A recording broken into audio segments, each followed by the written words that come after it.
important couple of things to do, one of which involves drinking free whiskey, so I suggest you quieten down just for a minute. We have with us a representative of Teeling's.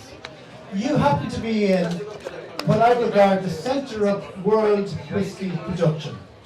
Right here in the Dublin 8 area, 200 years ago, the centre of whiskey production in Ireland was right here in this area. It's no coincidence that there was also a lot of brewing going on here as well. But right next to the brewers, the Guinness family, you had Roe & Co. and you had various other families. And for far more than 100 years, whiskey did very, very well. Irish whiskey did very, very well. And this is the centre of the Irish whiskey industry. And then, of course, Prohibition happened and a couple of other things that killed the Irish whiskey industry for quite a while. But it's on the way back. And it's not only is Irish whiskey making a huge comeback across the world, once again, Dublin 8 is leading the charge. And the company that's most leading the charge, the company that put the most effort in earliest in the Dublin 8 area, in Newmarket Square, was Teeling Distillery. And we have tonight a representative of Teeling Distillery. Would you please welcome Graham Kinsella. Kinsella. Thank you so much, Graham. Woo! Graham has been good enough to serve you all a little nip of whiskey over the last while. 5 minutes, 10 minutes. Tell us what it is. Right, so first of all, I'm sorry that we're a bit delayed. That's my fault for being a little ill prepared. Anyone who wants a glass of whiskey, does everyone have one? Who wants one? Yes, thank you. Do you need some? You don't have some, you need some? Cool. You might as well pass me as well. Yeah, look.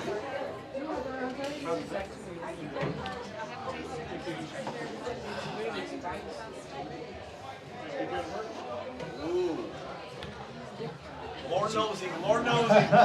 No, not them ones. Just that. Someone's looking. That's the last one of that one. And by the way, Jennifer, thank you very much for your help with this. So tell us what we're enjoying. Okay. So the whiskey you all have there is our blended whiskey. It's our flagship whiskey. It's called Teeling Small Batch. It's about 75% grain whiskey and about 25% malt. And what's different about ours is that we finish ours in rum casks. So it's also 46% alcohol, so just go easy on it. 46%? Yeah. So the legal minimum is 40% for Irish whiskey. We go to 46%, so we don't have to chill filter the whiskey. It's essentially self-cleaning. So there's no chemical intervention at all. So the whiskey is as pure as we can give it to you. Now we do cut it down from about 60% to 46%, but we use pure water for that. So I think it's best if you just all give it a try. Rather than me telling you what it tastes like, I think if you give it a try. So as I taste this, what is it? What taste? What flavour am I looking for, or should I recognise? So I always, from this one, get dried berries and rum raisin. Maybe a little bit of vanilla, maybe some cinnamon. This is my favourite whiskey in the world. Hands down, I don't think there's a better whiskey in the world at this price point.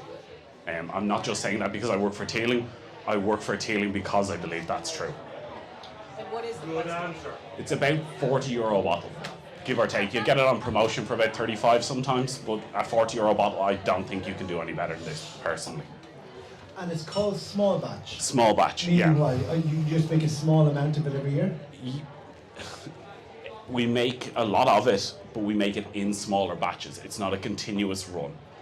So we use about 600 barrels per bottling. So say, for example, other large whiskey companies might make 10,000 barrels worth in one go, whereas we do about 600 barrels per batch. And is all of this done here in Newmarket Square? No. Most of this is done in our maturation warehouse, which is in Greenore in County Louth. It's, what would I say? It's up near the Cooley Peninsula. John Teeling, the father of the two guys I work for, he actually also has a distillery up there. It's the Great Northern Distillery, used to be the Harp Brewery. It's in Dundalk. And he uses a lot of that maturation space as well. You can't really mature whiskey in Dublin. I'm pretty sure it's illegal to mature whiskey in Dublin since the fire. Which fire? So there was a massive whiskey fire in Dublin in, I believe, the late 1600s, early 1700s. I could be wrong with the year, so don't quote me on it. And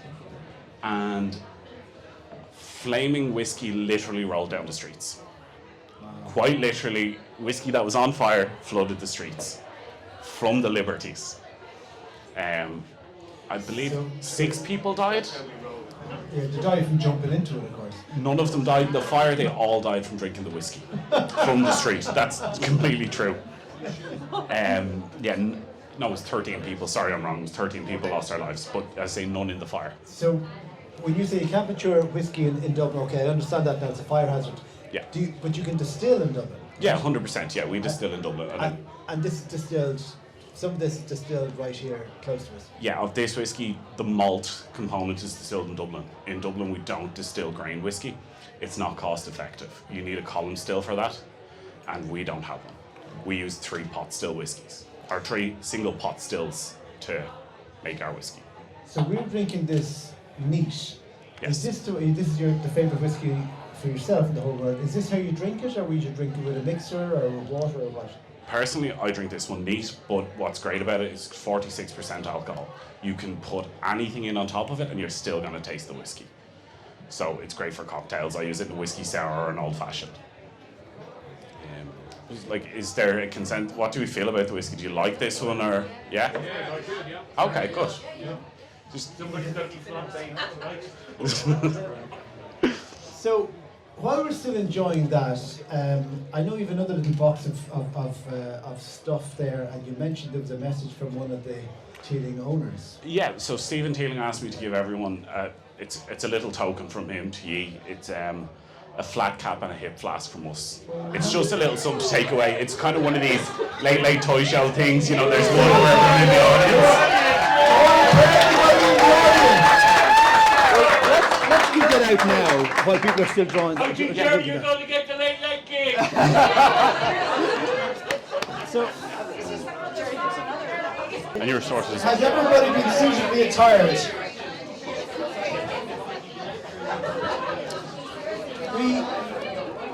We have to keep this moving because... Can I thank you very much for that? Absolutely. Yeah. So, we do have a second whiskey to taste. Does anybody else want to... would you like to taste a second whiskey? We're not overdoing it, are we? I would like you to think that this is just, we've just sold ourselves out to Teeling Whiskey altogether, right? Graham has now passed out a second sample. Tell us what it is this is, Graham. Okay. So the second whiskey is our single pot still. It was the first whiskey released from a Dublin distillery in 50 years. We officially at Teeling Whiskey make the world's best single pot still whiskey. That's official. That's not my opinion. That's a fact. What is a pot still whiskey? So to have pot still whiskey, you need to use 50% malted and 50% unmalted barley. Then it needs to go through pot stills. If anyone's been to the distillery before, they're giant kettles with a big swan neck on top. And ours is triple distilled. And what should I taste? I mean, this tastes... Could you go back to malted, like Yeah. So the question is malted and unmalted. What's the difference? Okay. So this is 50% malted, 50% unmalted barley. So you take the barley and you essentially soak it to release the sugars in it. That's actually a way virtually all whiskey used to be single malt. And then we started doing this as a way to cheat the British out of tax. That's, again. Yeah, go on, for the weekend that's in it, you know. British out of tax, okay. We're going to drink them out of Ireland. Can you, let's just talk about, you and I talked earlier on about doing a tour of the distillery. Yeah. I have this picture of us all, some of us know each other from before and some of us don't know each other, and I thought we might have a reunion as such in a couple of weeks' time. And I asked Graham if maybe we could do a tour of the distillery, and that way all the people you've met earlier on, when you fist bumped and all that sort of thing, you could kind of go, oh, hi, there you are again, grasp their names and all that sort of stuff. So, what we've done, with your kind offer, we have arranged a group tour of Teeling Distillery here in Newmarket Square on Friday the 7th of April. Friday the 7th of April at 6 p.m. That means that those of you who work in regular office hours can throw down your keyboards and your pens, and we'll see you down there at Newmarket Square at 6 p.m. Does that sound right? Usually the tour is €17, but obviously it won't be for us, it'll be free. And basically we're limited to the number of 35. Now I don't think there's 35 left in the room, but just in case we have too many, I'm handing around the names of all the people who are here tonight. Find your name and put a little tick beside it with whether you'd like to attend or not, yes or no, and the number of people. In other words, if you're here without your partner and your partner wants to come, that's fine. Just put down 2 people and tick it. So I'm going to send that around. Apologies to anybody who cares about GDPR. Everyone's name is going around the list. But please just tick your name. If you'd like to be there, tick it. And if you don't want to be there, that's fine as well. Just hit no. And as long as it doesn't go over 35 names, we're gonna all meet up on the 7th of April at 6 p.m. You and I we're coming close to the end of our little talk, aren't we? We are. Did you explain the difference between malted and unmalted? I think, did we cover malted and unmalted? Did everyone get that? Yeah. Cool. No problem at all. If I can just for 1 second, the hip flasks and flat caps, although they're free, like the price for them is that I need you all to put one on so I can get a photograph. And I'm going to do that thing. I'll put one on as well, where I'll take a photo where I'm in it too, like I'm a rock star. New sweatshirts, t-shirts, full merch. They're all available in the gift shop when you go for your free tour. They're very stylish caps, aren't they? Mine is too big, so Raise the glasses, okay. yeah, if you raise your glasses as well, that'd make a really cool picture. Okay.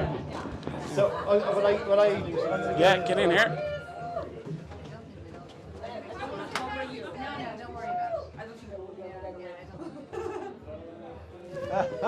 Thank you very much for that.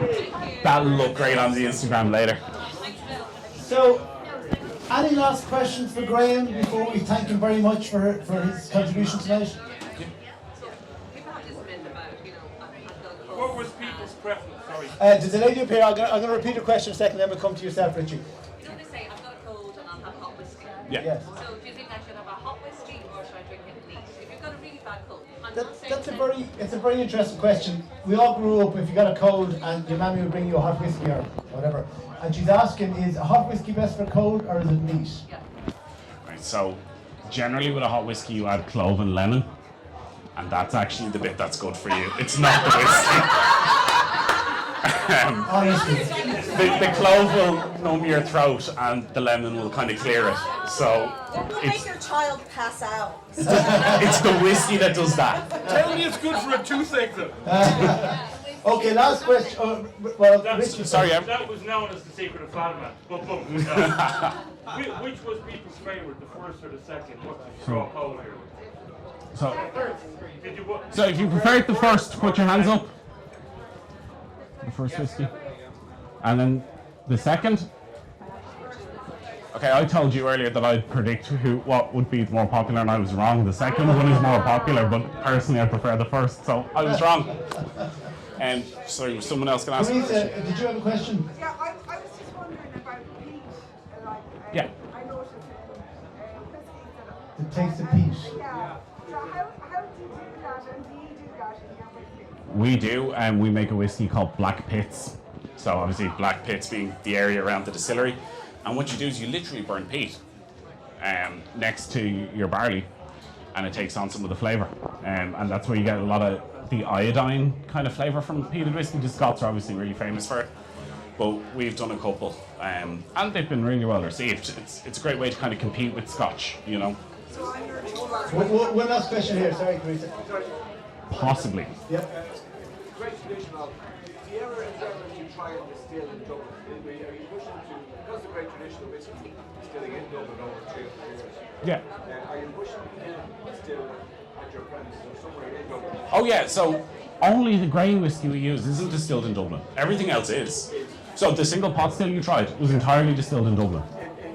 In Teeling Whiskey Distillery down the road. Like a boutique distillation. It's like a which, sorry? Like a boutique, like a stall.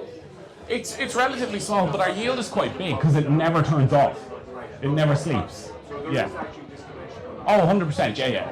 And it's only our grain whiskey that doesn't come from. Yeah. Folks, I'm going to draw this part of the show to a conclusion. We've one more act after this, and I don't want to keep you too long. Yeah. Can you all please put your hands together and say a big thank you to Teeling Distillery. It's great.